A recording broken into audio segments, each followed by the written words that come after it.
and we're live. Oh, is this thing on? I don't care. I want him to hear. This is the Pregame Show, your early morning shot of sports on 95.7 The Game. Come on! Welcome in. Good morning. Happy Monday morning. Marc Grandi filling in for Joe Spadoni as our jacked up week gets underway here on 95.7 The Game. If you don't know what I'm talking about, you are in for one hell of a week. It's going to be a ton of fun all week long here on 95.7 The Game. Our shows are switching time slots for this week only. So you get to hear me here from 5 to 6 a.m. every morning this week, Monday through Friday. Following me, the show that I work on, Willard and Dibbs, they're on their way in now. I would imagine they'll be here shortly. You hear them at 6 a.m. all the way up until 10. The morning roast time slot is Willard and Dibbs this week. Following Willard and Dibbs is the morning roast with Bonte and Shasky in the Steiny and Guru time slot. And then after Bonte and Shasky get done at 2 o'clock, they're on the air from 10 to 2. Once they're done, Steiny and Guru will take us home from 2 to 6. So looking forward to that. It's going to be a really fun week here on 95.7 The Game, and I'm excited to get you started here on this Monday morning. Good morning to everyone getting ready for the day, getting ready for the work week. It's a pleasure to be with you here on 95.7 The Game, and we got a lot to get to because how about that Giants game yesterday? A wild game, to say the least. It started in a really, really fun fashion. Giants had a lead throughout the majority of the game, and Blake Snell, his second consecutive dominant outing, and this one was more dominant than the most recent one before this.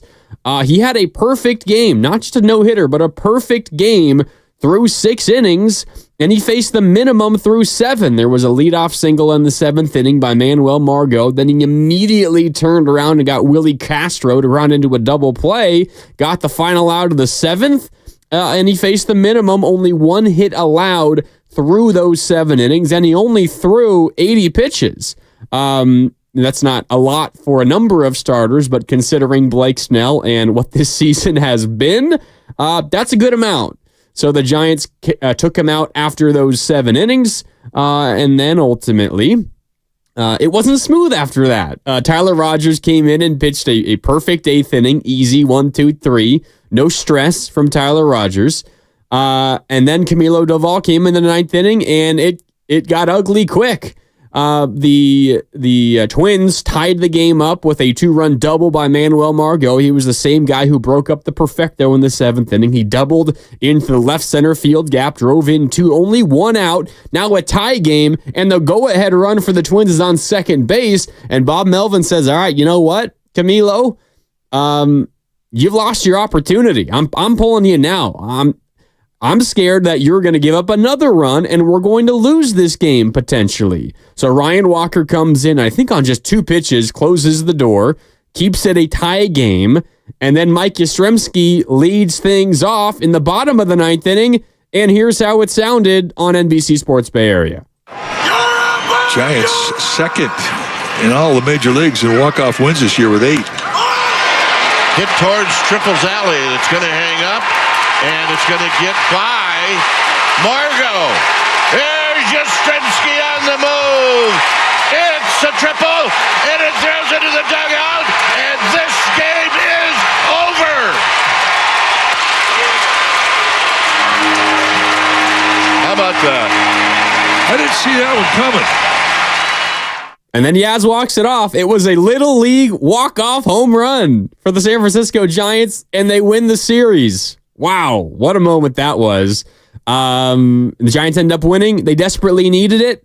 Yastrzemski with a triple. It was almost caught in shallow or medium deep right center field. It wasn't like a normal triple into Triple's alley. It was kind of like just a perfectly placed medium deep fly ball. And Manuel Margot, the center fielder, couldn't quite get there. He made a great effort. And if you're him, I guess you could understand it. It was at the very least going to be a leadoff double. If he plays it conservatively, gets it on a hop, he probably keeps Yastrzemski to a double. But still, a leadoff double, you think that run's going to eventually come around to score anyway. So if you're Margot, I think it's high risk, high reward, but it's worth the risk. You go out and you try to lay out for it. You try to make a crazy catch knowing you're probably not going to be able to do it, and you're losing 90 feet, although an important 90 feet.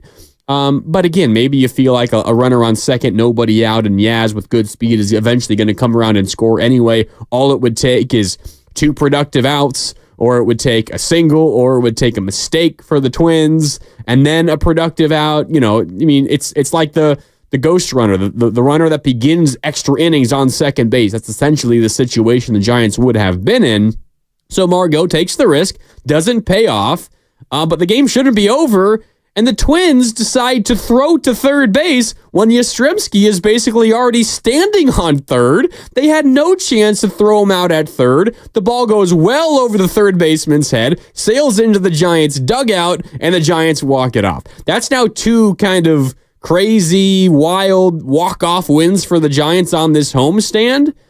And it's, 2 of the 3 wins on this homestand. It was the only game they won earlier in the homestand against the Blue Jays. It was the first game of that series, if I'm not mistaken, when they walked off on the walk-off wild pitch. They got past the catcher. They win that game. They end up losing that series. They win this series. And then, they do it with what happened yesterday. The walk-off Little League home run. The triple, which really was more like a double, but a risky play by Margot allowed it to be a triple. And then the throwing error into third when they had no business trying to get Yastrzemski at third anyway. And that ended the game, and the Giants win, and they desperately needed it. Marc Grandi with you here on the pregame show. You can shoot me a text, 888-957-9570, as our jacked up week begins here on 95.7 The Game. It's a pleasure filling in for Joe Spadoni here this week. It's going to be a fun week on 95.7 The Game. I'm with you from 5 to 6 all week. Willard and Dibbs, they'll be filling in on the morning roast time slot. So 6 to 10, Willard and Dibbs. After Willard and Dibbs, you will hear Bonte and Shasky on the morning roast from 10 until 2. And then after Bonte and Shasky, it'll be Steiny and Guru from 2 to 6. Looking forward to that. It should be a ton of fun all week long as our jacked up week presented by Jack's Restaurant gets going here on 95.7 The Game. But again, shoot me a text, 888-957-9570. That's also our call-in line, but the Xfinity mobile text line, 888-957-9570. And I've got our YouTube chat up, powered by First NorCal Credit Union. Good morning to everyone tuning in. It's a pleasure to be with you here on this Monday morning on 95.7 The Game. I want to replay the Yaz walk-off really quick because there's one fan, and you might have heard it when I played it for the first time. There's one fan who is just screaming at the top of his lungs, and this call comes courtesy of NBC Sports Bay Area. It's Kruk and Kipe, as always, 2 of the best to ever do it. But there's one Giants fan in attendance at Oracle Park, and he must be near one of the on-field mics because the NBC Sports Bay Area mics are picking him up very well, and you can hear every single word that he's saying. Let's listen to it one more time, and again, focus on the beginning and listen for just one specific fan screaming. Giants second in all the major leagues in walk-off wins this year with 8. Hit towards Triple's alley. It's going to hang up, and it's going to get by Margot. There's Yastrzemski on the move. It's a triple, and it throws into the dugout, and this game is over. How about that? I didn't see that one coming. All right, so at the very beginning there, again, that's Kruk and Kipe on NBC Sports Bay Area. You hear a certain Giants fan in full throat screams, "You're a bum!" And it's obviously to the Twins pitcher. And then the very next second, Yastrzemski connects with, again, a fly ball that ended up being medium deep right center field. But I think off the bat, at least a lot of fans felt like it could have found its way to Triple's alley, which kind of it did. It wasn't really your prototypical triple in Triple's alley. It kind of got there. But off the bat, you kind of feel like, oh, this might be extra bases, and maybe if we get lucky, it's a home run. And after you hear the fan yell that the pitcher's a bum, then you hear the crack of the bat, and then you hear the fan go, "Oh!" Listen one more time. Giants second in all the major leagues in walk-off wins this year with 8. Oh!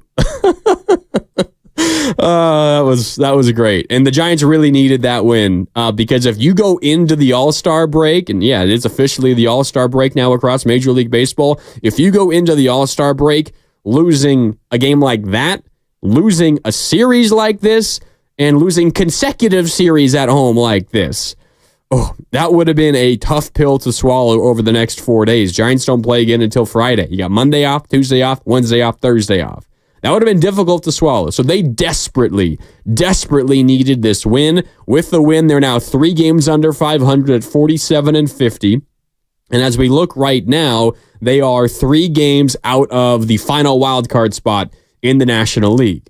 I think there is a little bit of reason to be confident for the Giants at this stage, and it's really only because of Blake Snell. Blake Snell has been absolutely masterful his last 2 starts. You look at what he's done in his last 2 starts. This includes yesterday, 7 innings of 1 hit ball. No runs, just 1 base runner, the 1 hit, no walks. That might be the biggest one for Blake Snell. No walks over 7 innings pitched yesterday, and he struck out 8 batters on just 80 pitches over 7 innings. So he was incredibly efficient as well. Only 80 pitches through 7 innings, 1 hit, no runs, 8 walks, or 8 strikeouts and no walks. But his last 2 starts now, Blake Snell, 12 innings, 2 hits, no runs, 11 strikeouts, and 3 walks. It seems like Blake Snell is fully back. It seems like he's found his stride, and maybe he's not fully up, to being able to throw 100 pitches, and that's going to come soon. But in terms of being able to command all of his pitches, being able to spot his fastball and have it set up his curveball, it seems like he's back to his Cy Young self that won the Cy Young last year with the San Diego Padres.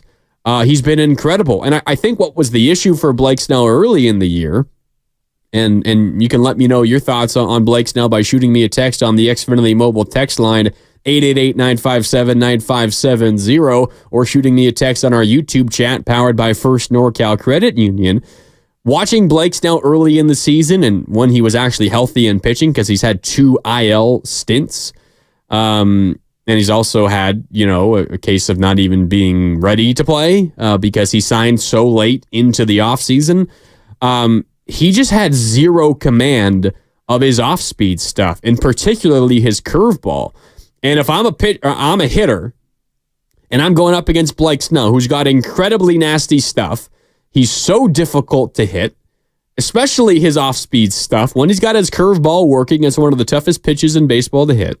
If I'm a hitter and I have a plan of attack against Blake Snell, and I realize he's unable to spot and to locate his off-speed stuff and again to focus on that curveball, he's unable to do that, I am just simply not going to look for anything other than fastball.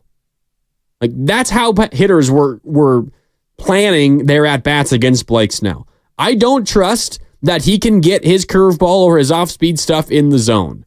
So whenever I see something that's not straight, I'm not going to swing. I'm not going to swing because it's going to be a ball more likely than not. So then what happens is you just have hitters over and over and over and over again sitting dead red waiting for a fastball.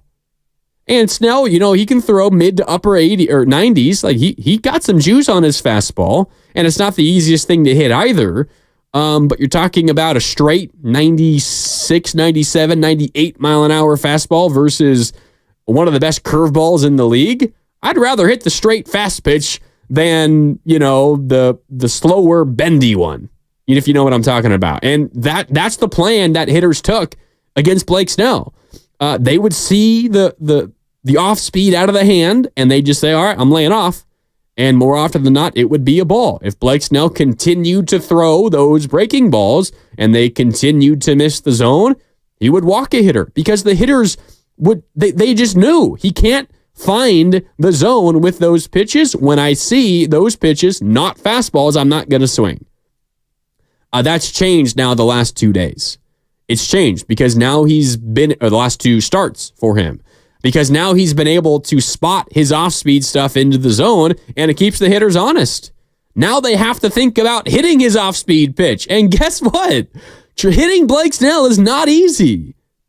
When he is getting multiple pitches in the zone like he has the last 2 starts, hitting Blake Snell is not easy. It gets a whole lot easier when you're only looking for fastballs, because that's the only thing he can put in the zone. Now he's putting a number of his pitches into the zone. The last 2 starts he has, and that's made it a lot more difficult on hitters. So Blake Snell is a reason for the Giants to feeling confident at this stage. It really is. Now, that might be the only reason to feel confident, and we can get to that a little bit later here on the pregame show. That's Marc Grandi in for Joe Spadoni here this week as our jacked up week gets underway on 95.7 The Game. Again, Marc Grandi in for Joe Spadoni. We've got a fun week here on 95.7 The Game. I'll be with you from 5 to 6 all week long, filling in for Spadoni as we shuffle around our show schedules. Willard and Dibbs are on their way in right now. They'll take the air at 6 to 10.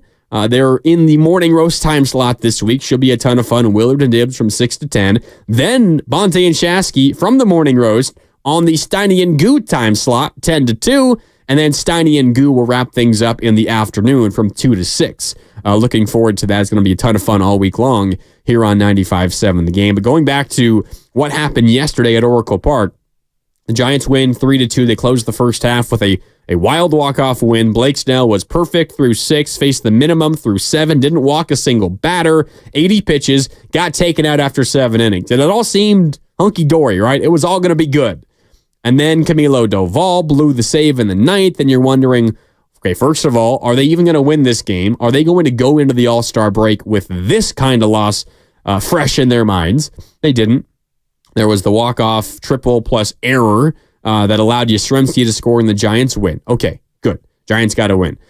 I also think they exhaled a bit. They breathed a sigh of relief when Blake Snell gave up the single to open up the 7th inning. And here is how that sounded yesterday on NBC Sports Bay Area. Leadoff hitter in the top of the 7th inning. At this point, Blake Snell was perfect through 6 innings. And a base hit.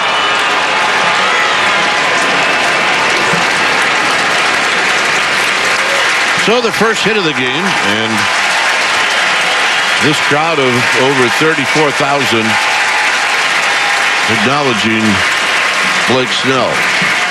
So Giants allow a hit, and believe me, generally Giants players, Giants coaches, Giants fans don't like that when Giants pitchers allow a hit. I think yesterday in the dugout there was a big sigh of relief when Blake Snell gave up a hit to lead off the 7th inning. Maybe in a perfect world it would have been with 2 outs in the 7th inning, less likely that the Twins were to score. But if the Giants could script it, I think they would have wanted Blake Snell to give up a hit at some point in that inning.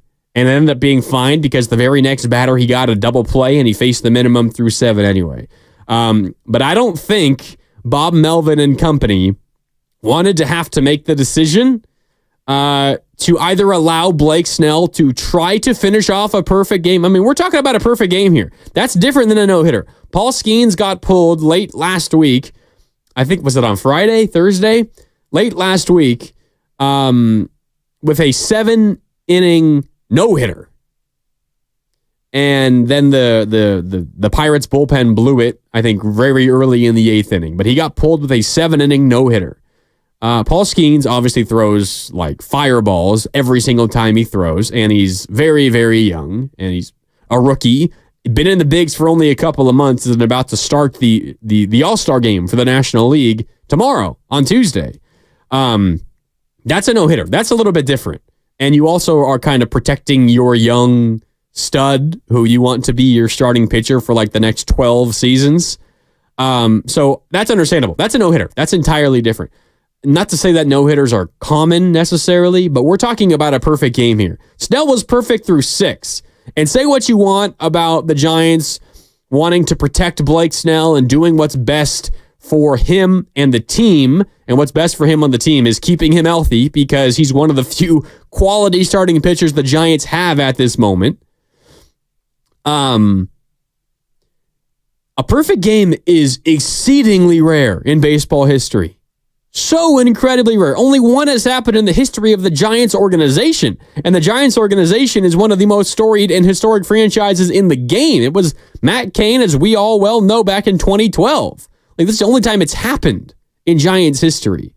If Blake Snell was perfect through 7, even if the Giants were dreading the idea of Blake Snell throwing more pitches, I don't know how you could possibly take him out with a perfect game going. Now, if he was at like 97 pitches through 7 and it was perfect, maybe we have the beginnings of a conversation. But 80 pitches through 7, even though he was, I think, probably slated to throw maybe 85, 90 at the max yesterday, if he's perfect through 7 with only 80 pitches thrown, even 85 pitches thrown, I don't know how you would have been able to take him out. And Brian Price, who's the Giants pitching coach, was on the NBC Sports Bay Area postgame show yesterday, and he was asked that very question.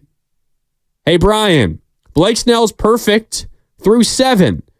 You pitching him again in the 8th inning? Here's Brian Price. That's it's a great question, and one I probably can't answer honestly because I didn't really know. At that point in time, we know that we had gotten Blake up and down 5 times in his rehabs, going from 5 innings to 9 innings. As much as the pitch count might have been low, you're still cooling off and having to go back out. I think that as much as the populace thinks that these guys are just going to go out there and chase the perfect game or chase the no-hitter, I think those days are kind of over, especially with the injuries and the investments in the players and their health. I think we would have played it pitch by pitch, inning by inning for sure. That's Brian Price, Giants pitching coach, yesterday post-game on NBC Sports Bay Area. I agree with you, Coach, if it was a no-hitter. And I think he kind of tipped his hand a little bit. I mean, he first said, it's a very good question. I don't really know the answer to that. If they would have let him go out there for the 8th, if the perfect game was still intact, I am very confident that they would have at least let him start the 8th with 80 pitches if the perfect game was still intact. Which is why I think there was a gigantic sigh of relief from, at the very least, the coaching staff, specifically the pitching staff, in the dugout when Manuel Margot singled to lead off the game, or lead off the 7th inning. Because it gave the Giants an out. It gave them an out. They would have taken maybe a walk or an error. Just get rid of the perfect game because, you see all the time. Again, it just happened with Paul Skeens late last week. You see all the time a starting pitcher has a no-no going and the coaches say, too bad. Sorry. We're protecting you. We're saving your arm. And I'm not blaming the coaching staff or managers for ever making that decision. I think it's the decision that's in the best interest of all those organizations that do it. But a perfect game is different. And you heard Brian Price say there at the very end. Again, Brian Price is the Giants pitching coach. You heard him say yesterday on the postgame show on NBC Sports Bay Area, you heard him say we would have taken it, like at bat by at bat, pitch by pitch. That seems to me like he was going back out there for the 8th. The perfecto was still intact. So Giants fans, I think, happy. Or not, maybe not Giants fans. I don't know what you were rooting for. I was rooting for a perfect game. I know there's a little bit of risk that maybe Blake Snell, ends up throwing 100 pitches. Who knows? Maybe more. I mean, 80 through 7. It's a pretty good pace, but you're probably going to throw more than 20 pitches for the final 2 innings that you're going out there for. He was going to be over 100 if he finished it off and had the perfecto going. And that's a little dangerous, and it's a little scary if you're the Giants because Blake Snell, who you have been waiting for so long to finally pitch well, has started pitching well. And you're in a situation, the San Francisco Giants are, where while you do have your starting pitching depth returning soon, not quite yet, but soon, Blake Snell is part of that, and he's made 2 starts now since coming off of the IL with that groin injury he suffered in early June. It was that start against the Yankees where he actually was pitching really well in that game as well. It wasn't, perfect through 6 well, but it was very, very well. And then just before he was about to finish 5 innings for the first time as a Giant, he came up a little bit lame and didn't pitch for about a month, a little more than a month. And now he's made 2 starts, and he's been awesome in both of those, including this one where he was perfect through 6, faced the minimum through 7, and then was pulled after 80 pitches. But I think, I was rooting for a perfect game. Again, it's one of the rarest feats in baseball.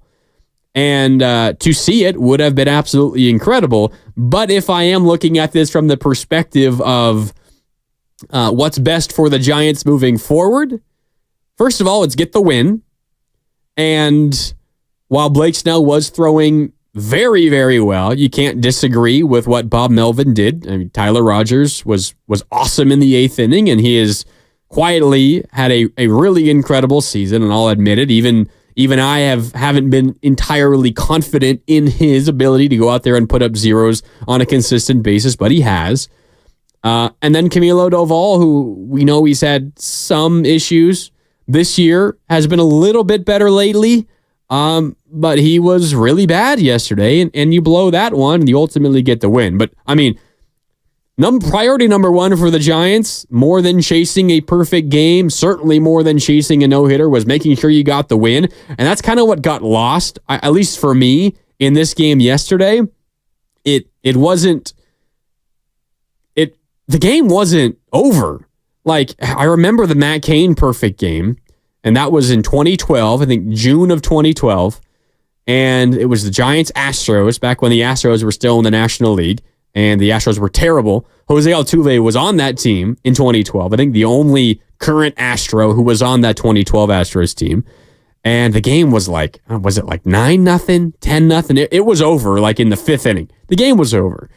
So the only thing that we're all caring about at that point as Giants fans, and maybe as baseball fans, I think baseball fans, maybe other than Astro fans, rooting for history, the only thing that's a question in that game the rest of the way is whether or not Cain throws a perfecto, not whether or not the Giants win or lose.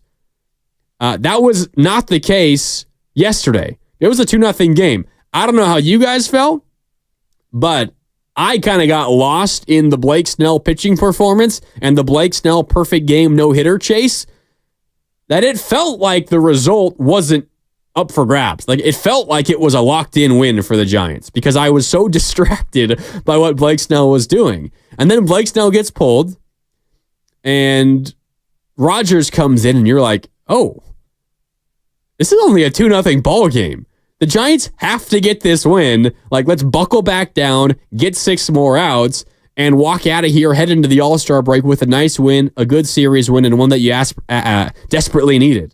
And Rogers did his part, got 3 outs, and dominant 3 outs, very easy 3 outs. And then Camilo Doval came in, and 2nd and 3rd with nobody out. There was a double after the first runner got on first, a double, 2nd, 3rd, nobody out. Got a strikeout. Had 2 strikes on Manuel Margot.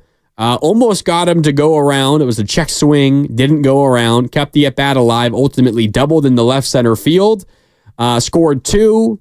Ties the game. Runner on 2nd, 1 out. Doval gets pulled. Ryan Walker comes in, I think, on 2 pitches. Closes the door to keep it a tie game. And then Yastrzemski, the walk-off. Little league home run to seal the deal. But the win was certainly hanging in the balance there, and the Giants ultimately got the job done, but it was a little bit scary. All right, we got to hit a break here on the pregame show. It's Marc Grandi in for Joe Spadoni as our jacked up week begins. Willard and Dibbs from 6 to 10. Bonte and Shasky from 10 to 2. Steiny and Goo from 2 to 6. It's going to be a lot of fun here on 95.7 The Game. More of the pregame show. Marc Grandi in for Spadoni coming up next right here on 95.7 The Game.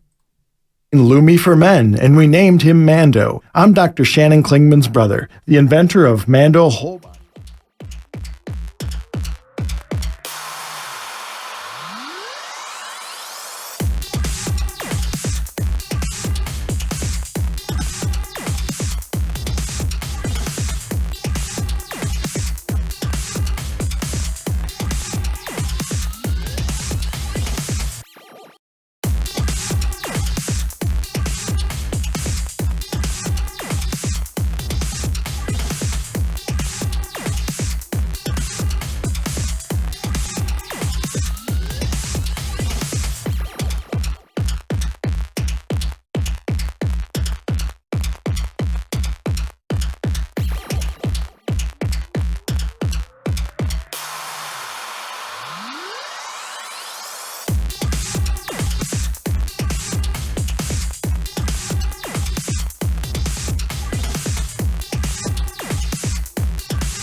the gap.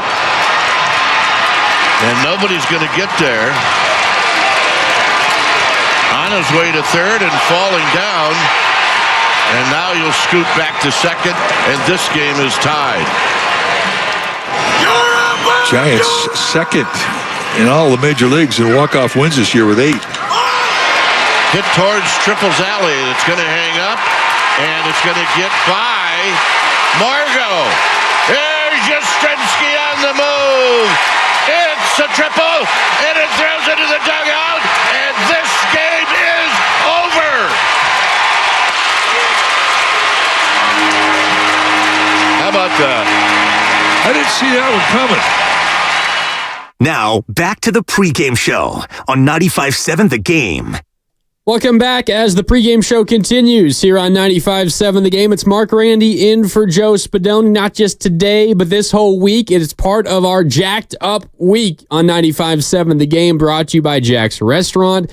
If you don't know what that means, let me explain it to you. Our shows and their times are getting all switched around this week.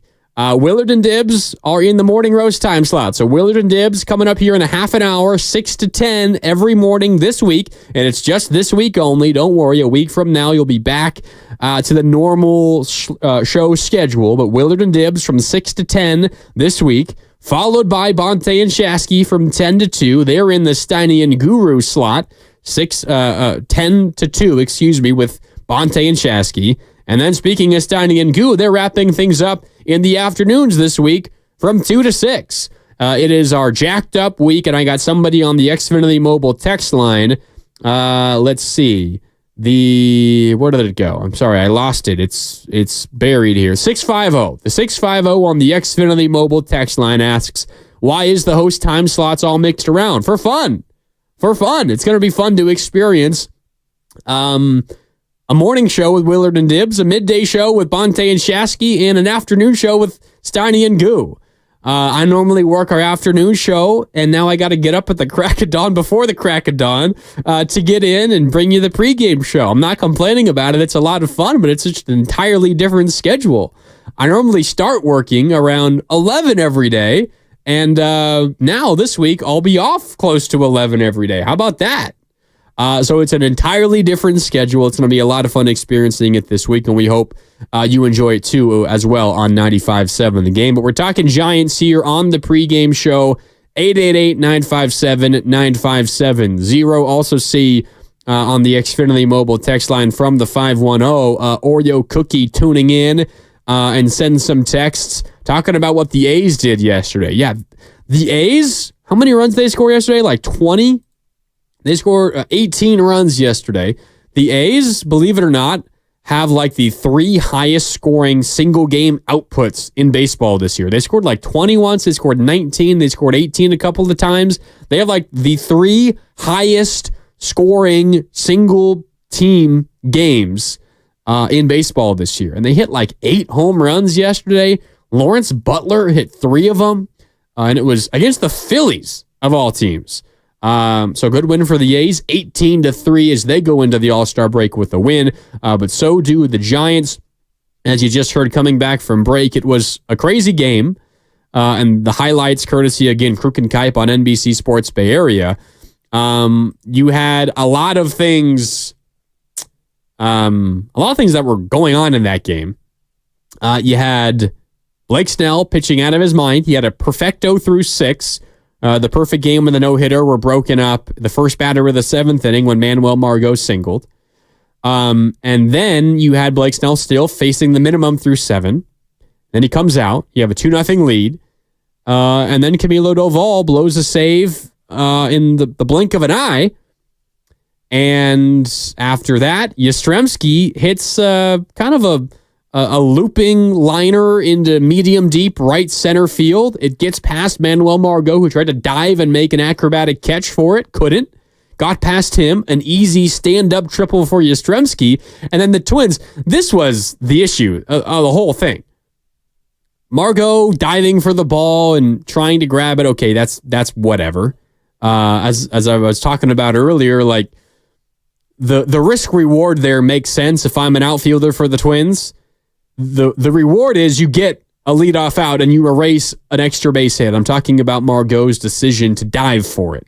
It seemed unlikely he was going to catch it. It wasn't the most crisp route, but it also was just perfectly placed by Yastrzemski, and maybe Margot was lined up a little more towards left center field than right center field. Maybe he was playing straightaway center instead of playing into right center and guarding Triple's alley. Generally, that's a little bit more on the right fielder who plays so far off the right field line to protect deep into Triple's alley in right center. But for whatever reason, Margot was having a hard time getting there, the center fielder for the Twins.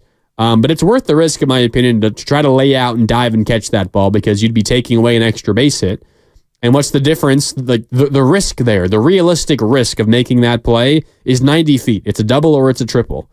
And obviously, if you're the Twins, you'd much rather have a runner on second with nobody out than a runner on third with nobody out.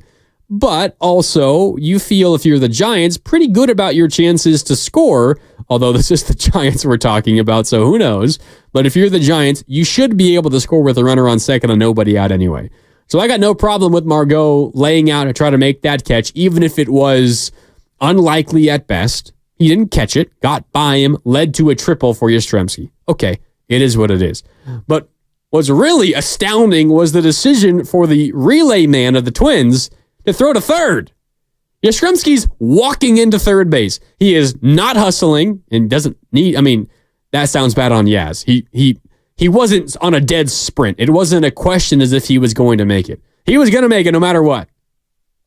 He gets there standing up. And as he's shifting down a gear and setting anchor down into third base, the throw comes in. The relay throw comes into third. And it goes way over the third baseman's head, goes into the Giants' dugout. They give Yaz an easy free 90 feet, and they win. The Giants do. I don't know what the hell the Twins were doing there. Again, I get the Margot part in center, but the throw to third base, what are you doing? The Giants will certainly take it. They desperately needed that win, and they go now into the All-Star break 3 games under 500 with a record of 47-50, and they are 3 games out of the wild card as we head into the All-Star break. Giants will be represented by a couple of players in Texas. The Rangers hosting the All-Star game tomorrow. Elliot Ramos, of course, not starting, but is an outfielder for the Giants, and he will be on the NL All-Star team, and then Logan Webb as well, who I think on the broadcast yesterday on NBC Sports Bay Area did say that he expects to pitch. He's been an All-Star before, but his starts never lined up. He pitched maybe the final game or one of the final games before the All-Star break, and therefore couldn't pitch in the All-Star game. He does expect to pitch at some point in the All-Star game, which we're looking forward to, of course, for the San Francisco Giants and Logan Webb. But the question becomes, if you're the San Francisco Giants, and if you're fans of the San Francisco Giants, is what has happened lately enough to make you confident about this team in the second half? I'm not so sure. There's one gigantic reason to be confident, and that is Blake Snell. And you look at what Blake Snell has done throughout his career, and it leads you to believe that he is going to continue to be dominant after the All-Star break. First 6 starts this season for Blake Snell. A 9.51 ERA, only 23 2/3 innings pitched in his first 6 starts. That'll tell you everything you need to know. In those 23 2/3 innings, 32 hits and 14 walks. And the Giants were 2-4 in those 6 starts.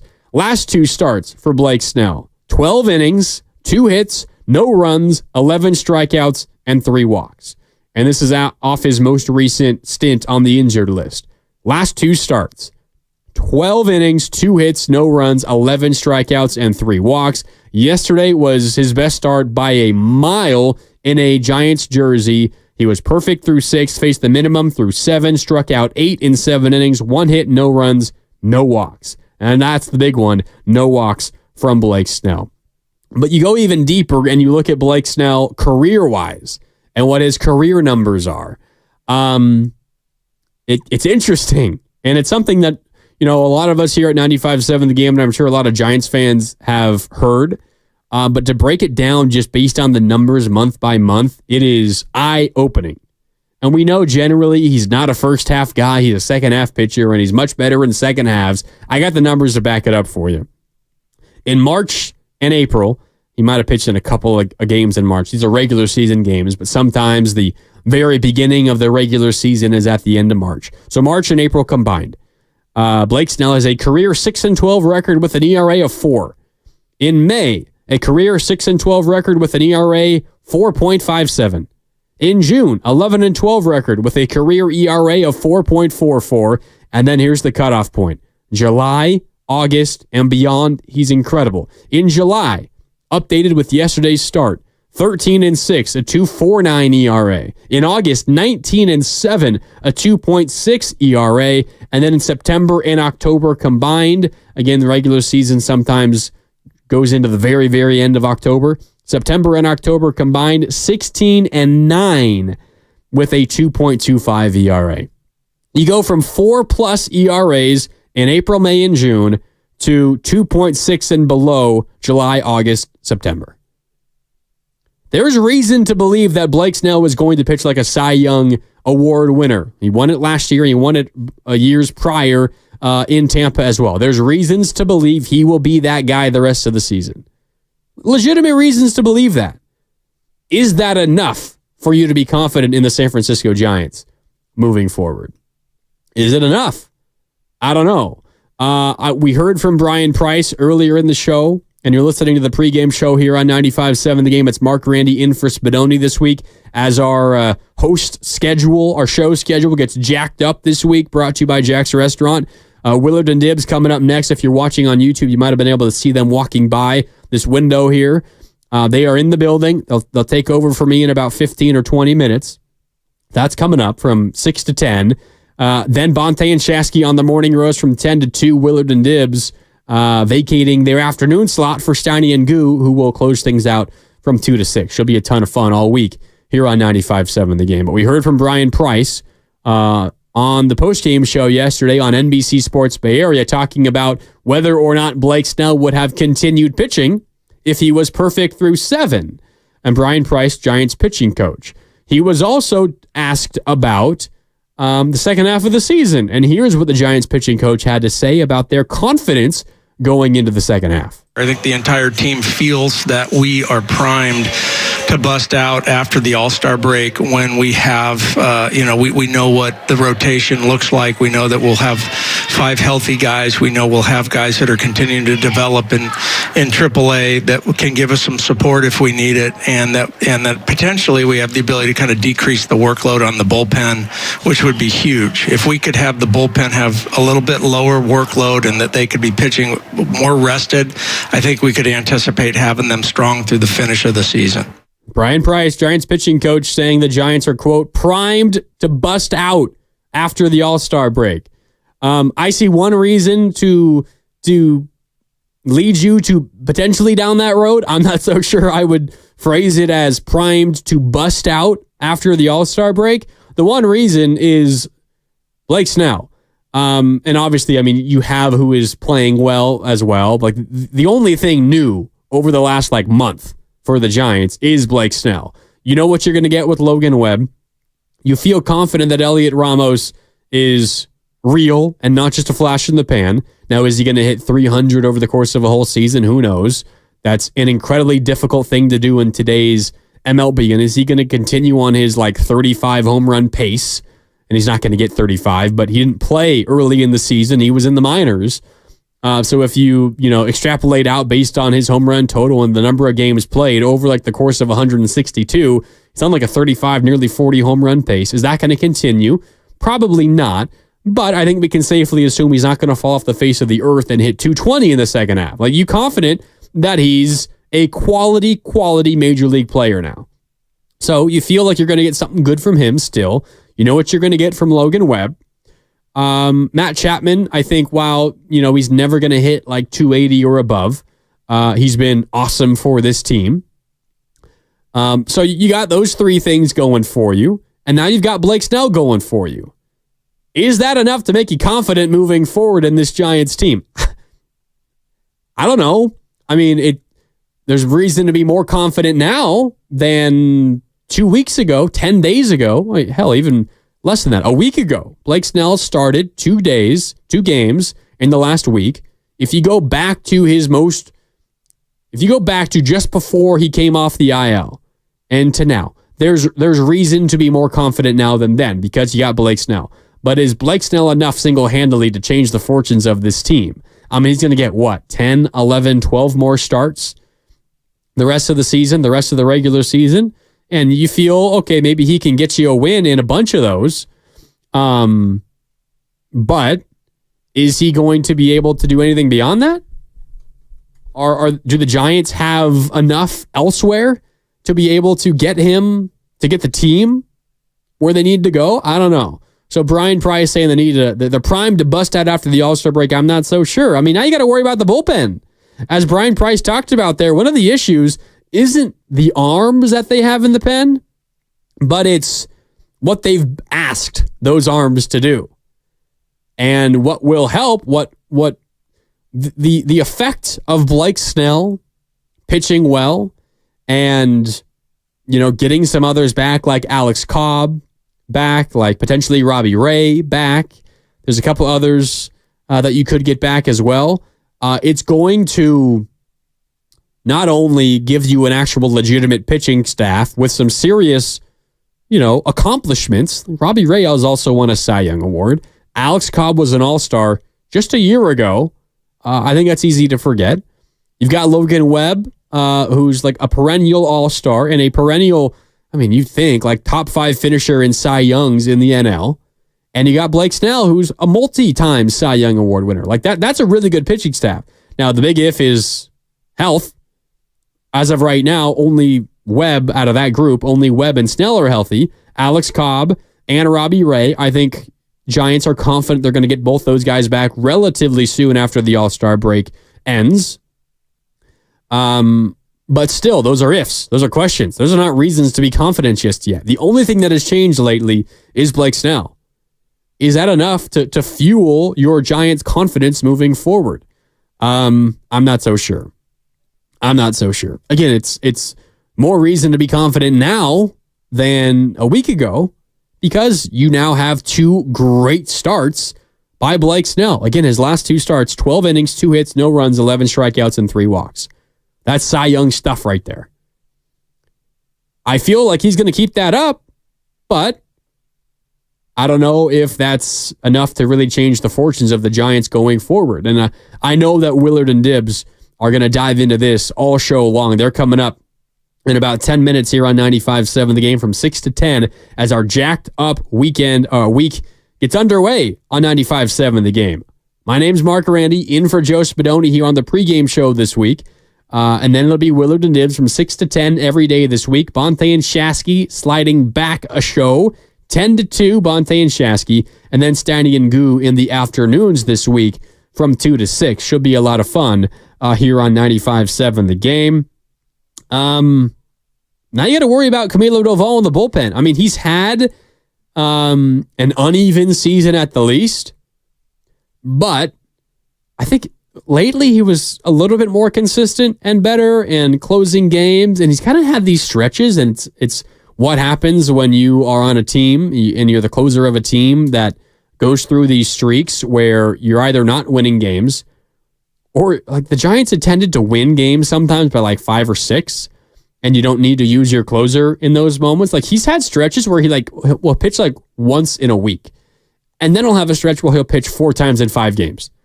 And I imagine it's probably difficult to get in a rhythm that way. Like, do you remember there was the game? It was the road trip where the Giants had those crazy comebacks. So it was in Pittsburgh and in New York against the Mets, where they came back from deficits late in games, like in three games of that road trip. And then the final game of that trip, they had a lead in the 9th inning, but Doval had pitched in like the previous 3 games, or maybe it was 3 out of 4 or 4 out of 5. He'd been used a lot in that road trip.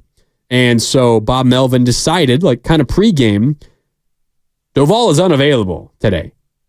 And they brought in Tyler Rogers, I believe, to try to close the game out in the 9th. And it didn't work out. It was one of his bad outings, one of his rare bad outings of the year. And the Giants lost that game. And there was a lot of talk after that. It was like, well, you need to manage your bullpen a little bit better, Bob. You couldn't really blame him in the moment, but maybe it was using Doval in a moment or in an earlier game where you didn't absolutely need him. It's kind of been a balancing act for the Giants all season, trying to figure out how to use their bullpen, and so much of it is because their starting pitching just has not been good. And that bullpen is severely overworked and overtaxed. There's no doubt about it. So getting some starting pitching depth back and guys to just simply eat innings will probably make it easier on everyone in that bullpen. But for Camilo Doval, me talking about him not being able to get into a rhythm because he has these moments where he doesn't pitch a lot or in a stretch of games, then pitches like in every single game. Like, okay, that's whatever. Maybe there's some truth to it, but it's not an excuse for his poor pitching this season. And now if you're the Giants, you got to be a little bit concerned about your ability to close games in the ninth inning. And if you're the Giants, you don't have the ability to just kind of hang around and trick off a game here or there. Like, they desperately needed that game yesterday. Absolutely had to have it.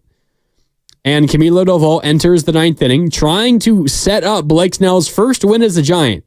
Tries to close the door on his first win as a Giant. Leadoff runner gets on first, then a double down the right field line, second and third, nobody out. And immediately you're thinking, oh my God, we were rooting for a perfect game just like 20 minutes ago. And now we're just hoping and praying that we can close out this one and win this game. He gets a strikeout, second and third, one out. And you're thinking, okay, just get any kind of out here. Can be productive out, any kind of out, and we'll be an out away. And then Manuel Margot, I think he gets him on an 0-2 count. Almost gets him to go. There was a check swing and an appeal. No swing, ruled the first base umpire. And then Margot doubles to left center field. Both the runs score, tie game, one out. And Bob Melvin says, you know what, I've had it. Camilo, I'm getting the ball from you. Ryan Walker comes in, 2 pitches, 2 outs, gets out of the inning, limits the damage to those 2, and then Yastrzemski walks it off with a triple and an error. And the Giants win.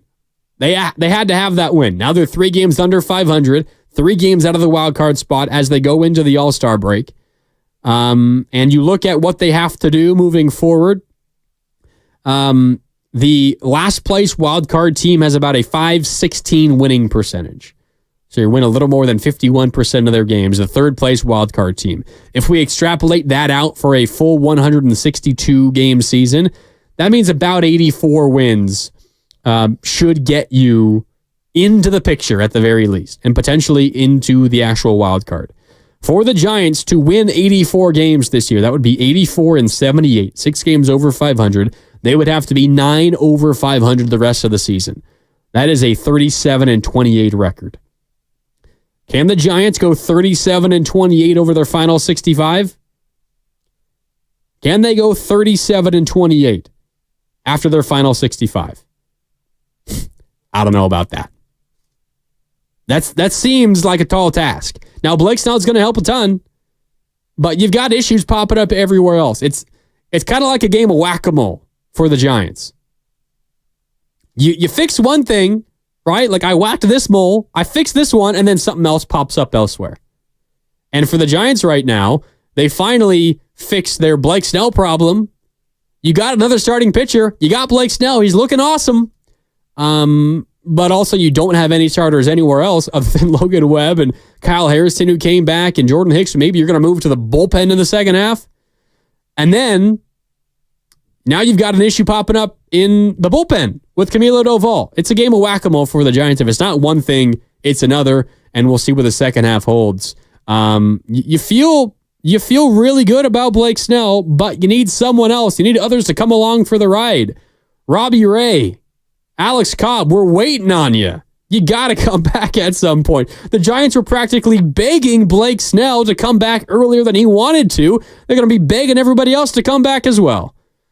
We'll see how the second half goes, but at least the Giants closed out the first half with a win. All right, that'll do it for the pregame show here on 95.7 The Game. Willard and Dibbs are standing by. They're coming up next. It's our jacked up week on 95.7 The Game. Willard and Dibbs this week from 6 to 10. Bonte and Shasky from 10 to 2. Steiny and Goo from 2 to 6. And I'll be with you every day this week from 5 to 6 here on 95.7 The Game as well. Thanks so much for tuning in. My name is Marc Grandi signing off. Willard and Dibbs coming up next here on 95.7 The Game. You're listening to 95.7 The Game, KGMZ FM in HD1 San Francisco, on Odyssey Sports Station. Always live on the free Odyssey.